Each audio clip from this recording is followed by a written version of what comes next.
इस दुनिया में सबसे, जब नबी पैदा नहीं हुए थे, अभी नबी दुनिया में नहीं आए, अभी दुनिया में नबी की पैदाइश नहीं हुई है, सबसे ज्यादा बुराई, सबसे ज्यादा गंदा काम, सबसे ज्यादा घिनौना माहौल, सबसे ज्यादा कत्ल व गारत, सबसे ज्यादा फितना फसाद अगर था तो अरब की सरजमीन पर। इसलिए अल्लाह ने अपने महबूब को, अपने नबी को, हमारे प्यारे नबी को अरब की सरजमीन पर पैदा बनाया। जब नबी पैदा हुए तो अरब में अमन फैल गया, शांति का माहौल बन गया, अमन का माहौल बन गया।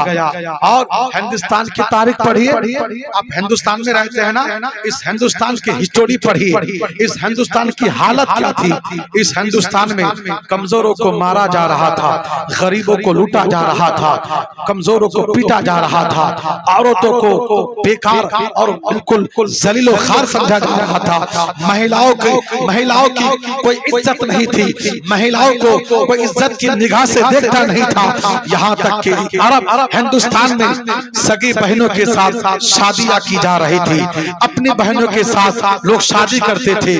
राजा दाहिर ने सगी बहन महारानी से शादी की थी। एक महिला से पांच मर्द शादी किया करते थे।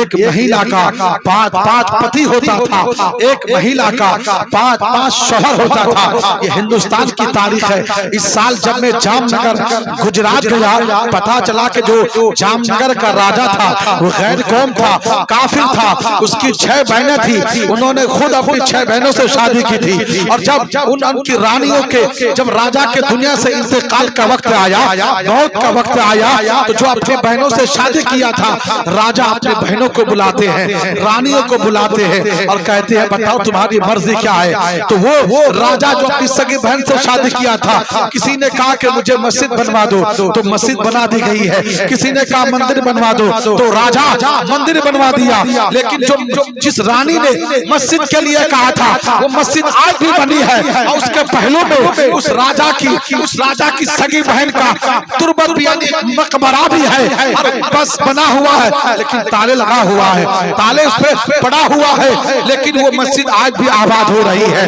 अल्लाह अकबर। पता चला कि हिंदुस्तान का भी रिवाज यही था कि यहाँ के गैर कौम सगी बहनों से, अपनी बहनों से शादी करते थे। थोड़ा सा इसको कम करो। यहीं तक बस नहीं, बल्कि हिंदुस्तान की हिस्टोरी पढ़िए। महिलाओं को बाजार में ले जा करके नंगा करके बेचा जाता था, खरीद फरोख्त किया जा रहा था। मैं कहता हूँ यहीं तक बस नहीं, बल्कि इस हिंदुस्तान की धरती पर अगर किसी महिला का शौहर इंतकाल कर जाता, किसी जवान औरत का शौहर मर जाता, तो फिर उस विधवा औरत को, उस विधवा महिला को हिंदुस्तान में जीने का हक नहीं था, बल्कि उस विधवा को उसके शौहर की चिता पर जला करके राख कर दिया जाता था। अगर कोई विधवा औरत अपने शौहर की चिता पर जलना ना चाहती थी तो उसे एक मकान में कैद कर दिया जाता था। एक छोटे मकान में कैदी बना करके रखा जाता था, खाने पीने का थोड़ा सामान वही मुहैया कर दिया जाता था।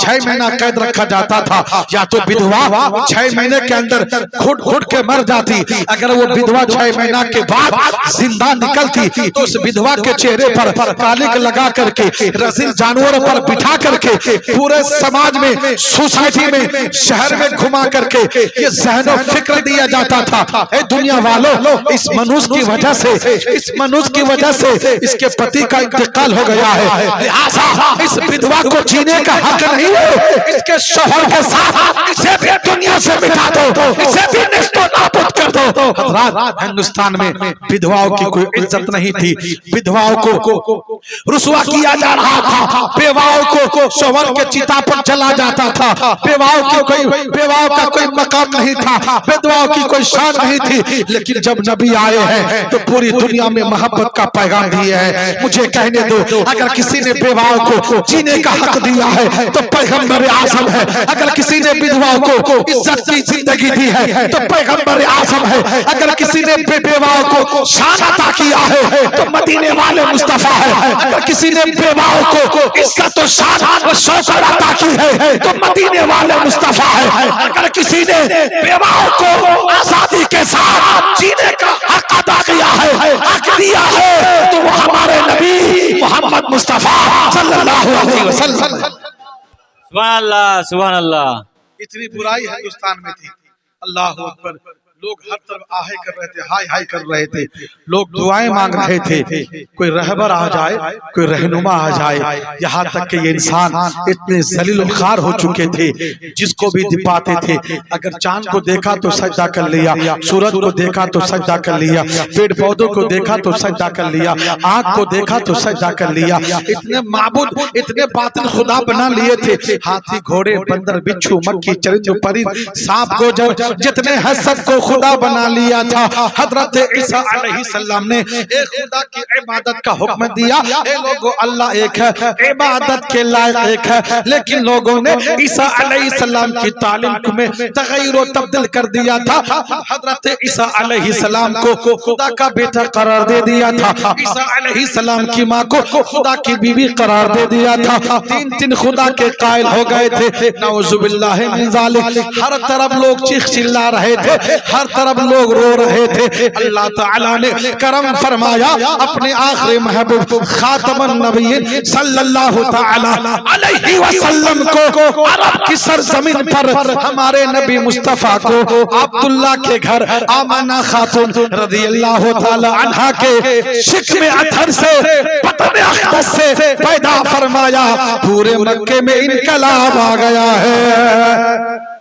जब नबी पैदा हुए, जब नबी दुनिया में तशरीफ लाए, जब नबी जन्म हो तो मक्का बाशिंदरा बाबुल उमरा ने मरवार सामने सबगुला दाঁড়ায় आपसेर मध्य कथा करे आज की हलो, आज এখানে খুশবু, এখানে महक, এই খুশবুটা আসবার কারণ কি, মহকিবার কি কারণ, মাহौलটা কেন বদলে গেল, बदलने की कारण। अल्लाहू अकबर। एक शख्स आता है, एक अमीर शख्स आता है, वो कहता है मक्का वालों क्यों बैठ करके बातें कर रहे हो, आज मेरे घर पर मेरा बाप बीमार था, बगैर दवा के ठीक हो गया है। दूसरा कहने लगा मेरी माँ बीमार थी, बगैर इलाज के ठीक हो गया है। तीसरा कहने लगा हर रोज मेरे दरवाजे पर भिखारी की लाइन दिखाई दे रही थी, यानी फकीर लोग मांगने आते थे। आज कोई फकीर नहीं आया। ये मक्के के सारे लोग आपस से बातें कर रहे हैं। किसी ने कहा आज महक आ रही है, खुशबू आ रही है। किसी ने कहा आज हमारे जानवर ज्यादा दूध दे रहे हैं। तब तक काबे शरीफ का तवाफ करके, काबे का चक्कर लगा करके एक रईस निकल के आया, एक मक्के का अमीर शख्स निकल के आया। उससे पूछा मक्का वालों कहाँ जाओगे, कहाँ जाने का मंसूबा तैयार कर रहे हो, किस मुल्क में तिजारत कारोबार करना चाहते हो। उन सब ने कहा ये कारोबार तिजारत करने का मंसूबा तैयार नहीं हो रहा, प्लान नहीं कर रहे। क्या तू नहीं देखता आज मक्के के हालात बदल गए, आज खुशबू आ रही है, मक्के की गलियां महक रही है, मक्के की पहाड़ियां महक रही है, मक्के की दरो दीवार महक रही है, मक्के की हवा फिजा महक रही है। उसने कहा लोगों जो मैं देख के आ रहा हूँ अगर बता दूंगा तो ताज्जुब करोगे। उन सब ने कहा तू क्या देख के आ रहा, कहा कि मैं अभी अभी काबे का तवाफ करके दुआ मांग करके जब घर लौट रहा था, घर वापस आ रहा था, तो मैंने सरदार कुरैश अब्दुल मुत्तलिब को देखा। वो अपनी गोद में एक हसीनो जमील, एक खूबसूरत बच्चा को लेकर के काबे की तरफ जा रहा था। इतना खूबसूरत नूर वाला बच्चा था कि आज तक मेरी निगाह ने, मेरी आंखों ने इतना हसीनो जमील बच्चा नहीं देखा है।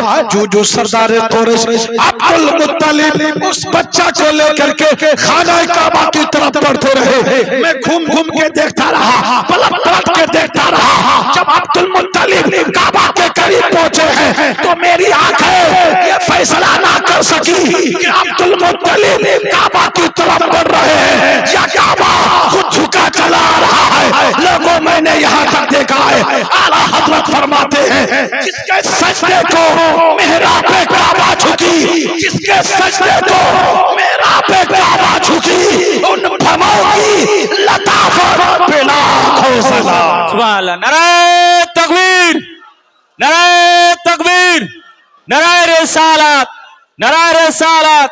मसला के आला हजरत, मसला के आला हजरत जश्न ईद मिलादुन नबी, जश्न ईद मिलादुन नबी। पीर साहिब नाराए तकबीर